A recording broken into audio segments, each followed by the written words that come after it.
y'all, what's up? It's Kemray and you're watching Kemray Music TV. This is our third video in our Air Force series. And this video is entitled, Things You Should Consider Before Getting Out of the Air Force. Alright, so you're here for a reason. Either you finally hit the button, you're thinking about it, or you just got bored and you figured there's a black girl in a uniform, let me click on it. But either way, and I'm here to tell you some things that you should consider before doing that. In my experience, there's been a lot of different people. The type of people who just run up out of the Air Force, they're tired of it, they're on their way out, they're not even looking back, they're running out. And then there's other people who have an actual plan, all right? They tell you do not get out without a plan because you're gonna get out there and you're gonna realize it's a lot harder than you thought. They're not lying. Do not think that people are telling stuff just to scare you. The only reason I can tell you this is because I took those 2 weeks of leave to go down and explore the real world. And even though I was still active duty, it was still hard. It was still hard because, you know, I didn't know for sure and I didn't have like a real start date because I was still on leave, and you know, it was hard to get like accustomed to the civilian way of doing things and the traffic and it's just a lot of factors that flow in, and they're not lying to you. A lot of people tell you stuff to kind of scare you into staying in. I'm not trying to scare you to staying in. I'm not trying to scare you into staying in. I'm just giving you the facts. It is hard, but it's doable and you got it. So the first thing I considered before thinking about getting out was education. I know that tuition assistance is offered for free, $4,500 a year. I know that I have my GI Bill. I know that I have all these things afforded to me, but before I get out, I don't need to get out the same way that I came in. Do I have some training under my belt? Do I have some education under my belt? Some classes under my belt? A skill under my belt? I need to make sure that I'm doing something like that if I know that I want to get out. That's my advice to you. Because yeah, your military experience will help you to get a job, but if you were a loadmaster and you want to get a job working in an office, you may not have the experience needed for that job, but if you went to school, that might carry you. Or if you had an additional duty or you have technical experience, that might help you. So education is very important. Also, there's multiple types of GI Bills. Ensure that you have selected the correct GI Bill that's appropriate for you and your situation. So you'll speak with the VA, you'll see what you signed up for in basic and see if that still fits your situation currently. If you've served 8 years or if you served a certain amount of time, you're able to transfer those benefits to your spouse or to your children and see if that's an option that you want to do. Make sure you understand everything like that before you get out, because the process is twice as long when you're out and you're trying to get all this stuff taken care of. How will your military experience translate into the civilian world? There's a lot of people who don't think too much about this because they're trying so hard to just get out, all right? But this is something to think about. If you spend all day working on aircraft, you might want to think, how is this going to translate into what I'm trying to do in the civilian sector? Luckily, I worked in personnel, which is kind of like HR, which is kind of like admin. So I kind of knew exactly that that directly translates into a civilian job. And my CCAF was in HR, so I kind of knew what I was going to go into. But for somebody who doesn't really know, if you work in logistics and you don't want to go in logistics, or whatever it is that you work into, you have to make sure that you understand what that experience translates into in the civilian sector, and they can help you with that in TAPS. So another thing that you should consider before getting out is cross-training. All right, so cross-training is basically, you've done your career field, you learned all that you need to learn, but now maybe you're interested in doing something else. I considered this. I considered going into exactly what I'm doing right here, going into broadcast journalism or photography or PA, public affairs. And so I spoke with friends that I had that worked in that AFSC, so I could figure out what needed to be done. So once you decide, what career field you're kind of looking at, understand that your commander will have to approve it. You'll have to go away to tech school, and then you'll have to come back. You may get an assignment somewhere else, or you'll have to do OJT. You essentially start all over within your AFSC realm. All right.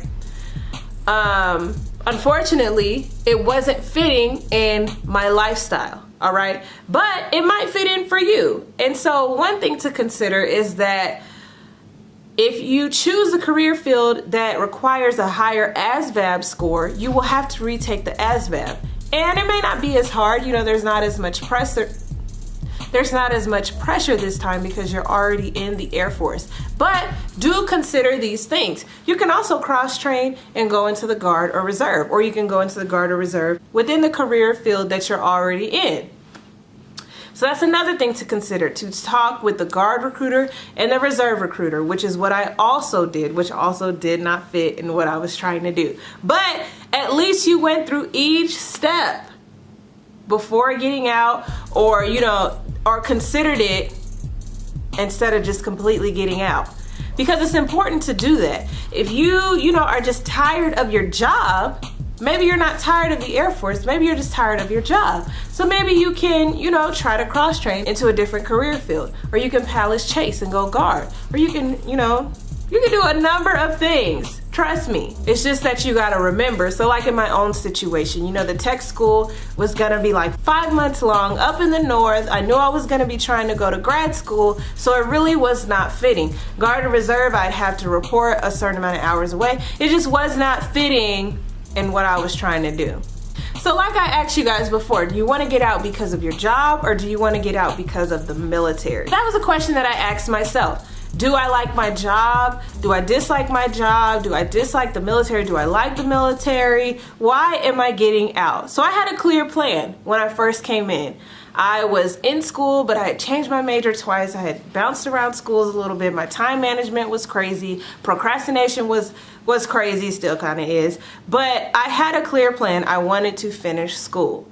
And so once I finished school, I kind of was like, okay, so do I want to stay in this? Because I like my job. It's not my job. What is it that's deterring me from staying in?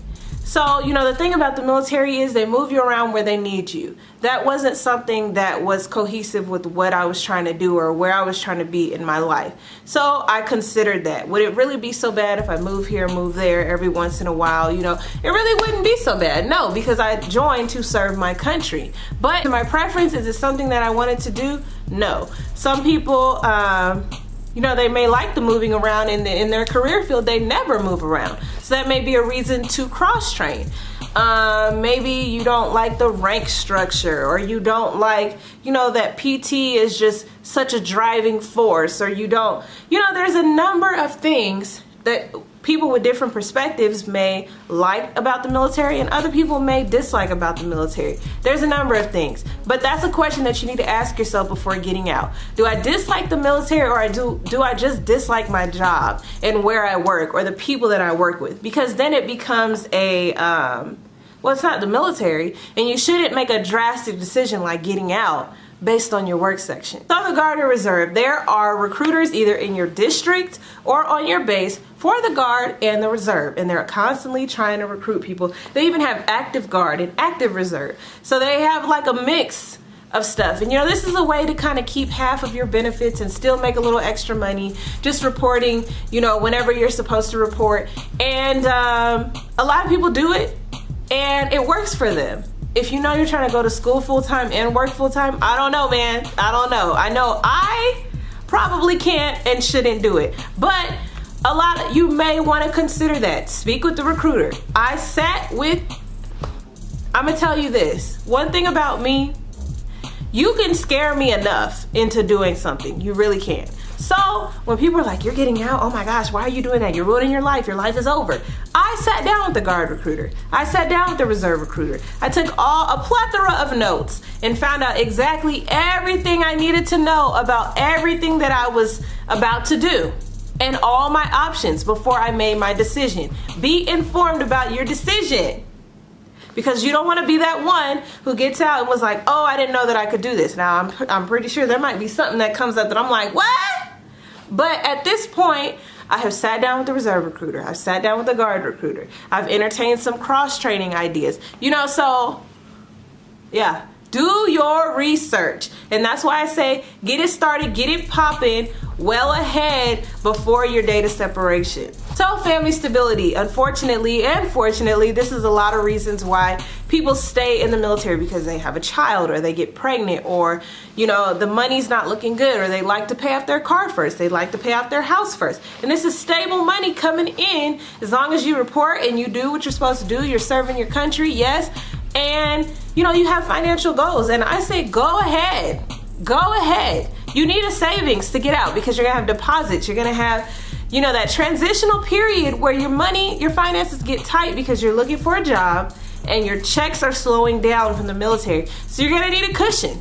You're gonna need something to land on. And if you have children who are in school, their needs don't stop. And insurance, you're gonna need to make sure you find a job with insurance. My mom is always saying, you're gonna need to find that job that's gonna have that seamless transition. So that becomes stressful, because there's nothing that I know of like the military out there. 100% free insurance, education and vision, dental, and there's nothing out there like that.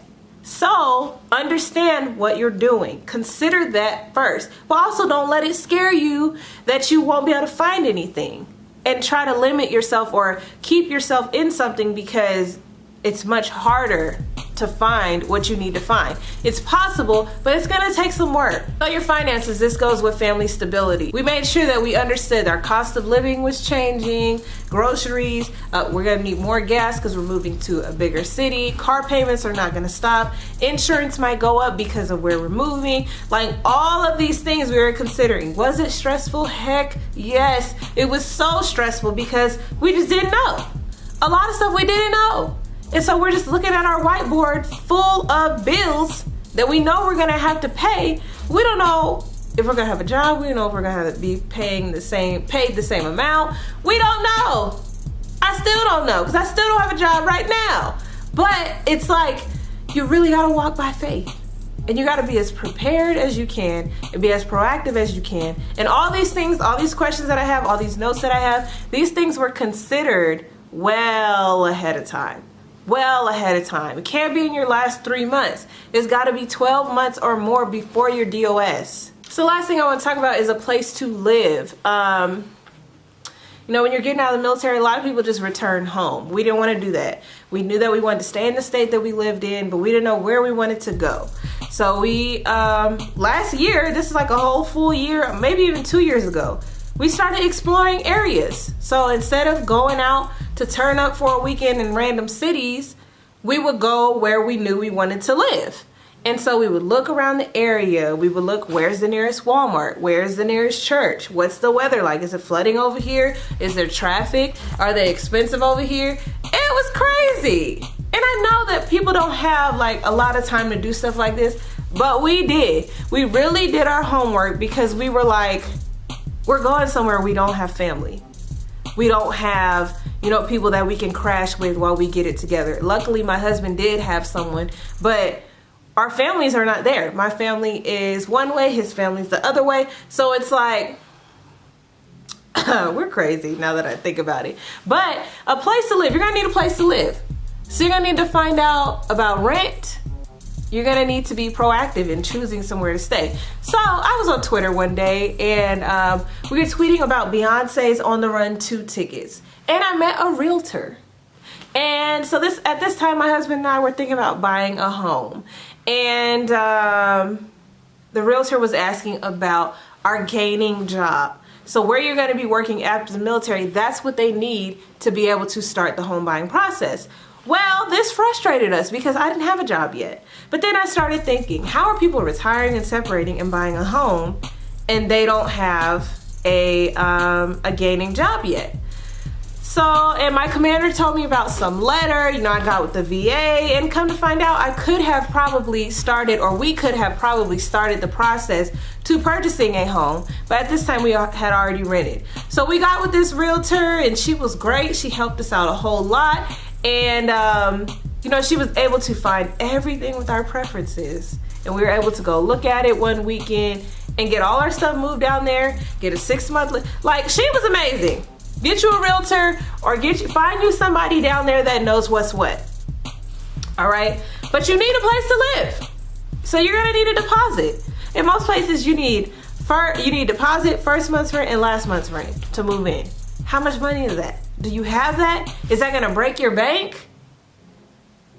Whew, it's so many things to consider before you get out of the military, but trust me, you can do it. You can do it. Okay? Some people just decide to go to school. That's your prerogative.